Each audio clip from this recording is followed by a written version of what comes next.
Okay. All right. Columnists. Much of North America and Western Europe is more heavily forested and has less acid rain and better air quality now than 5 decades ago.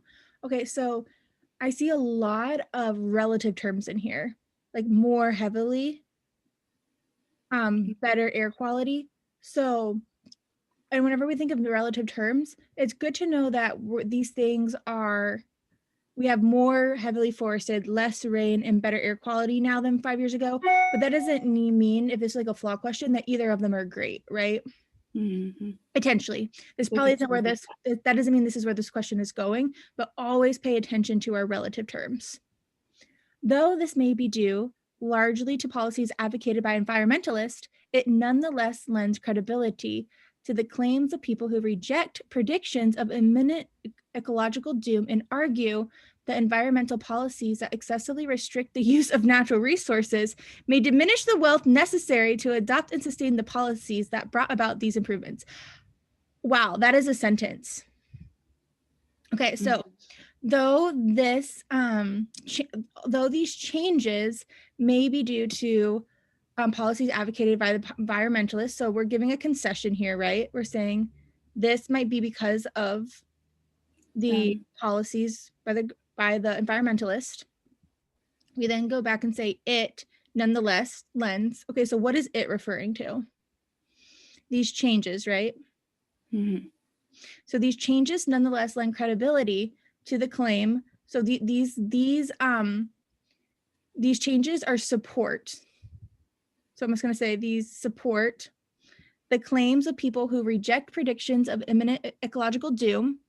So it supports people who reject predictions of imminent ecological doom and argue that environmental policies that excessively restrict the use of natural resources may diminish the wealth necessary to adopt and sustain the policies that brought about these improvements.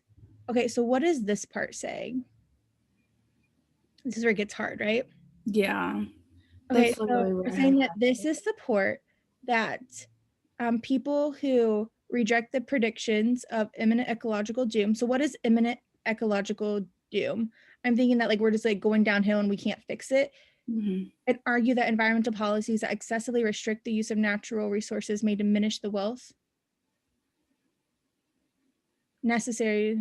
Okay, so essentially, since we've seen this improvement here, we think is improvement, and we're saying this supports the idea that we're not doomed, and these policies. Wait, so the changes are saying that.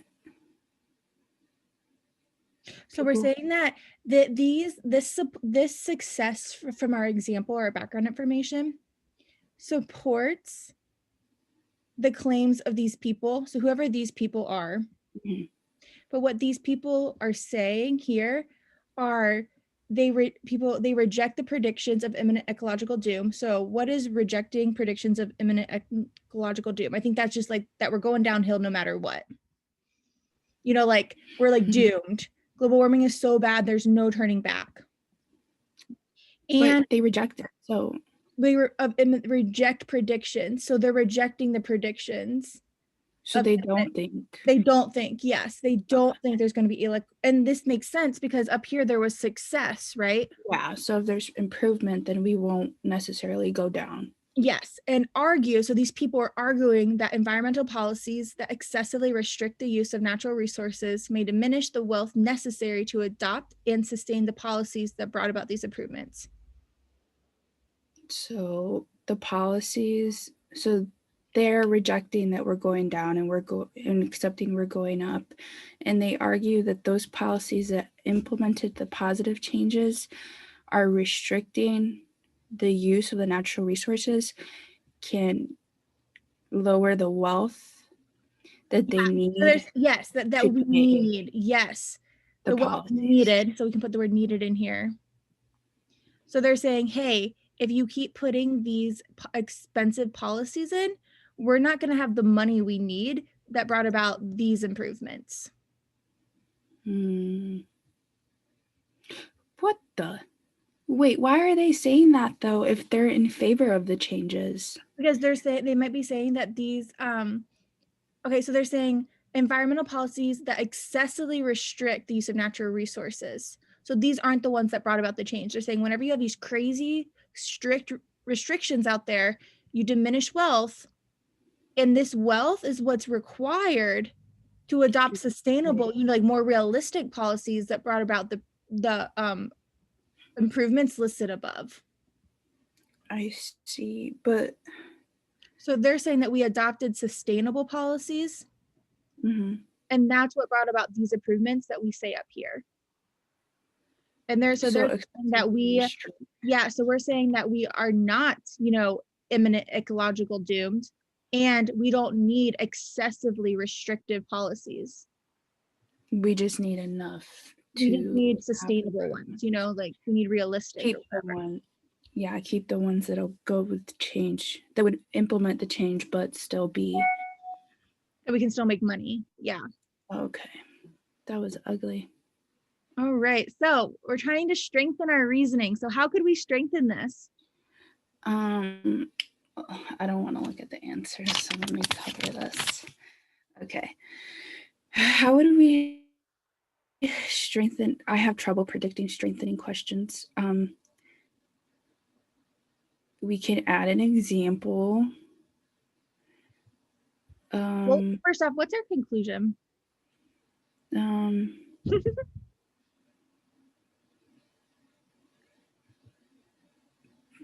me read. Though this may due to largely and nonetheless lends credibility to the claims of these people. Yep. So we're trying to say that why does this up here offer support for these people that think this? Maybe because they are expensive. If we had a price to go off or to show that they were more expensive. I think we somehow have to show that they adopted, that somehow not doing this allowed this to happen. Oh, not having expensive resources. Yeah, or excessive restrictions. Okay, So we did it. I think something like that would strengthen that. Somehow we have to connect that our thoughts are what caused this. Like, why does this add credibility to down there? Yeah, it probably wasn't expensive to implement. Well, I don't know if it wasn't expensive, but whatever they put, they didn't put such restricted things in place that it diminished the wealth. So like sometimes they put so many loopholes in there or so many things people have to like hurdle over that then there's like, well, we can't do like say like it's like there's a 30% increase if you cut down a tree. Well, then people can't afford to do it, so it diminishes the wealth. I don't like.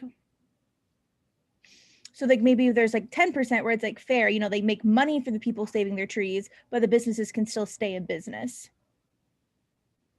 Okay. Now I'm envisioning it. So let's look through these answer choices. A, nations sustain their wealth largely through industrial use of the natural resources found within their boundaries. I would leave this So one nations keep. Yeah. Okay, I was just gonna translate it. They get their wealth through industrial use of the industrial resources found within their boundaries. Okay, so then they don't have to outsource, which might not be expensive. Right? Because if it's natural resources found within their boundaries, it's what they already have access to. Well, and it's what they're using to make money. And if that's how they sustain their wealth is through using these natural resources, if you take that away, what's going to happen to them? They don't have resources, so they can't. Can they sustain their wealth then? No. Okay, let's keep going though. The more advanced the technology used in a nation's industry, the greater is the nation's ability to devote a portion of its resources to social programs. Okay. So the more technology they have in their industries, the greater is that nation's ability, so the more likely that they are going to give a portion of the resources to social programs. Mm-hmm. But how does that bring about change? Yeah, do we hear at all about advanced technology at all? No. Nope. Okay. A majority of ecological disasters arise from causes that are beyond human control. I don't know what a Relevant. majority is, and I don't know what human control has anything to do with it. Yeah, because we're talking about policies. Like, should we have extremely excessive restrictions, or should we have sustainable? Wait, but I have a question, because for strengthening, you can bring in outside information. So how come C is still irrelevant?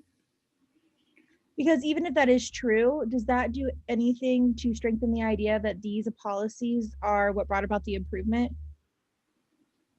If a majority of ecological disasters arise from causes that are beyond human control? No. No, because we're talking, like, you see how it's just irrelevant to our, like, even bringing it in, it'd be like that's like the black sheep of this argument. Okay. If a compromise between the proponents of economic growth and the environmentalists had been enacted rather than the current policies, the environment would have seen significantly less improvement. Well, there could be less improvement, but that still doesn't show that it's cheaper. We need to be cheaper. Well, and we don't know, like, we don't really know what the current policy is. Mm-hmm. So, like, how do we know that this isn't what happened, that there wasn't a compromise between these two things? Because we're saying that it also offers credibility to these people. So I would like, are we assuming that they didn't have a compromise? We don't know. Right. So it's not D. Okay. The concern demonstrated by a nation for the health and integrity of natural ecosystems leads to an increase in the nation's wealth. Well, you could still be concerned and have a nation wealth, but without being so expensive. Right. But does that mean that just because they're concerned for it Doesn't mean they do anything. wealth, does that mean that does that strengthen the idea that it lends credibility to the claims that people say, the second part? No, because it doesn't mean that they're actually carrying out Right. their concern. So yeah, I'm guessing the answer is A. Okay, can we go through the argument one more time